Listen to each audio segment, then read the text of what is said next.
নমস্কার, সুপ্রভাত। আশা করি আপনারা সকলে খুব ভালো আছেন। আমরাও খুব খুব ভালো আছি। আজকে হচ্ছে রবিবার, এই ছুটির দিনে কিভাবে কাটালাম তার বিশেষ বিশেষ কিছু মুহূর্ত আমাদের সাথে আজকে শেয়ার করব। আর এই যে দেখুন, আজকে বিশেষ যে কাজটা করেছি সেটা হচ্ছে গাছে জল দেওয়ার একটা নতুন পদ্ধতি আবিষ্কার করেছি। তো সেটা কতটা সাকসেসফুল দেখা যাক। চলুন ব্লগটা আজকে এখান থেকেই শুরু করছি। আমাদের সানডে স্পেশাল ব্রেকফাস্ট, ভাবছি একটু স্যান্ডউইচ বানাবো। একদম পোচের মধ্যে খুব একটা ভালো লাগে না, যদিও পোচ করলেই ভালো, হেলদি, বাট একটু ফ্রাই করে নিয়ে আমি হালকা। এখন চা করতে দিয়েছি। সানডেটায় একসাথে দুজনে বসে সুন্দর করে অনেকটা টাইম নিয়ে ব্রেকফাস্ট করা যায়, তাই আজকে দিনটা একটা স্পেশাল ব্রেকফাস্ট বানিয়ে নিলাম। আর এটা বিশেষ করে ওর খুবই প্রিয়। বিশেষ করে এইটা বানানোর জন্যই আমি এই স্যান্ডউইচ টোস্টারটা কিনেছি। খুব ভালো লাগে দেখতে, কি সুন্দর দাগের মতো স্ট্রাইপগুলো চলে আসে। তো চলুন আগে প্রথমে বাটারটা লাগিয়ে নেব। আর এই তো সবজি কেটে নিয়েছি। সবজি বলতে ওই পেঁয়াজ, লঙ্কা, টমেটো, শসা।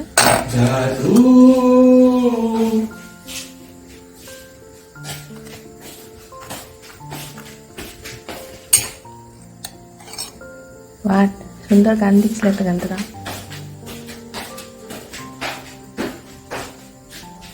মায়ো। গোলমরিচটা কিছুভাবে গুঁড়ো করা যাবে? আমাদের তো হামাল দিতেও নেই না। গোলমরিচ গোটা না, তাও নেই। I don't have anything. I have nothing. সব ওই প্যাকেজে পার্সেলে আছে।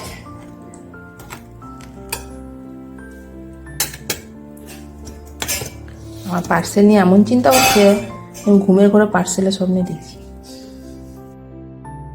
তারপর লেয়ারে লেয়ারে এই পেঁয়াজ, শসা, লঙ্কা, টমেটোটা দিয়ে দেবেন। সাথে গোলমরিচ থাকলেও খুবই ভালো লাগে, কিন্তু এখন নেই, তাই ওটা বাদ দিয়ে করতে হচ্ছে। আর একটু লবণও ব্যবহার করবেন, বিট লবণ হলে তো খুবই ভালো হয়। তো সবগুলো দেওয়ার পরে একটু সস দিয়ে দেবেন। আমরা যে যা সস পছন্দ করেন সেটা ব্যবহার করবেন। আমরা এখানে সুইট চিলি সসটাই ব্যবহার করি। আর সসের উপরে তারপরে এগ পোচটা দিয়ে দেবেন।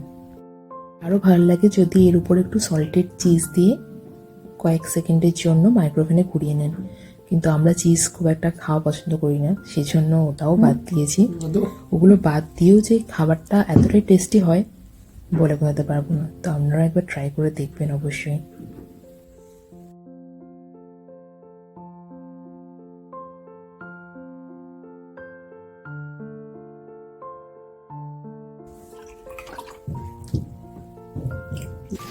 Sunday breakfast ready.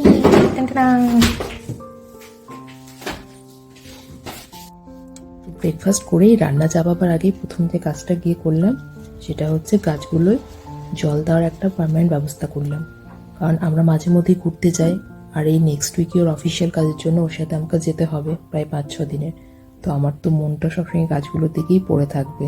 তো খুবই চিন্তা ছিল যে গাছগুলো কি করে জল দেব। 2-3 দিন জল থেকে যাবে আমি জল দিয়ে গেলে, কিন্তু মাঝে আরেকবার দেওয়া দরকার। তো সেই ভেবেই এই ব্যবস্থাটা করলাম। আপনারাও এটা ট্রাই করে দেখতে পারেন, যারা খুব বেশি বাগান প্রেমী তাদের জন্যই বলছি। এরকম উল বা সুতো, কিছু একটা সুতো হলেও চলবে, একটা পাত্র থেকে ঝুলিয়ে দেবেন। সেই পাত্রটায় অনেকটা অ্যামাউন্টে জল দিয়ে দেবেন। আর এই যে সুতোগুলো ঝোলাবেন, একটা করে কাঠি বেঁধে দেবেন সুতোগুলো গোড়াতে, দিয়ে সেটা টবে পুঁতে দেবেন, টবের মাটিতে, প্রত্যেকটা টবে। যাক, একদিন পরে বোঝা যাবে কতটা এটা সাকসেসফুল হচ্ছে। দুপুরের লাঞ্চও আমরা করে নিলাম। একটু লাঞ্চ করে রেস্ট নিয়ে ভাবছি বেরোবো বিকালে।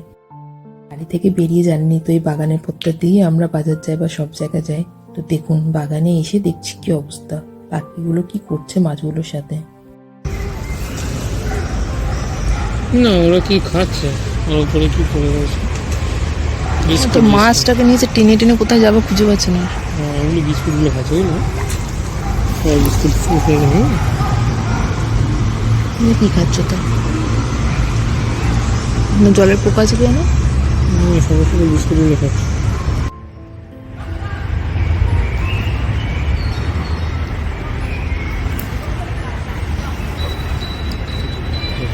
কাকটা সাহস করে এগোতে আসবে কি আসবে খুঁজে পাচ্ছে না।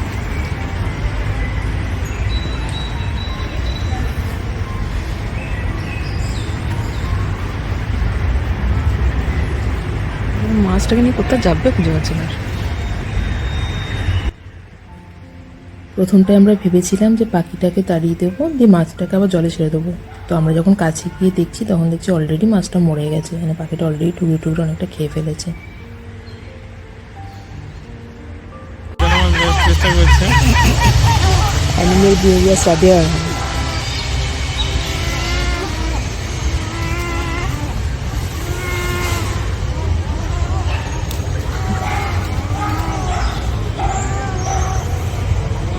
থাকি নিচে আছে, দিক ওদিক পা ফিরে ঢুকতো।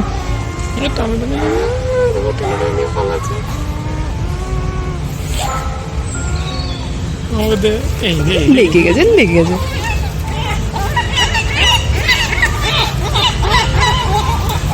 মুখ থেকে ছাড়ি দেবে, ওরা মারামারি করতে গিয়ে অন্য কেউ না নিয়ে পারে।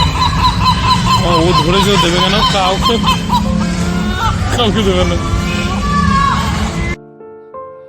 তো আমরা ভাবলাম পার্ক থেকে বেরিয়ে একবার সমুদ্রের ধার থেকে হেঁটে আসি। এত সুন্দর একটা রৌদ্রোজ্জ্বল রবিবার, এই সমুদ্রের ধারে গিয়ে সূর্যাস্ত দেখে না এলে হয়? দেখুন এই গ্র্যান্ড ক্যানালের এখানে মানুষজন বসে কেমন পার্টি মোডে খাওয়া দাওয়া করছে। খুব সুন্দর লাগে, যারা পুরো ভেনিসের মতো ফিলিংস দেয়। আমাদেরকে তো আগেও দেখিয়েছি। দেখলেন জলের উপরে কি সুন্দর ফ্লোটিং খাবার জায়গাগুলো ওরা খুলে দিয়েছে, ওখানে মানুষজন বসে বসে খাওয়া দাওয়া করছে।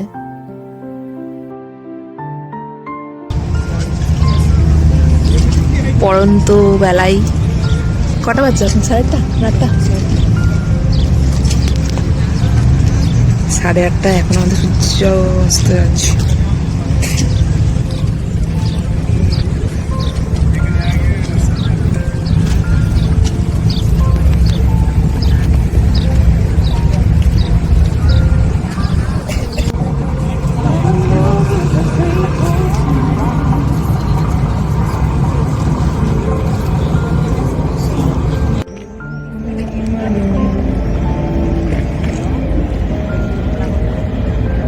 সমুদ্রের ধারে বসে অনন্ত দূর দিগন্তের দিকে তাকিয়ে থাকবেন, আর সুন্দর দূর থেকে গান ভেসে আসবে। মধুর অনুভূতিটা বলে ব্যক্ত করা সত্যিই সম্ভব নয়। খুবই একটা প্রশান্তির জায়গা এই শহরটা।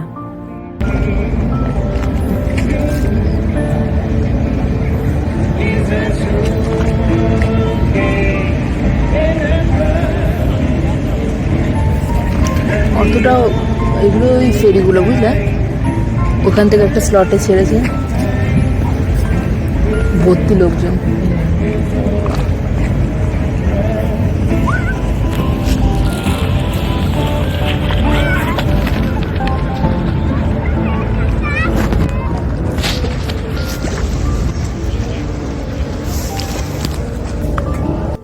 ওটা প্রায় বাজতেই চললো, আমরা এবার বাড়ির মুখে রওনা দেব।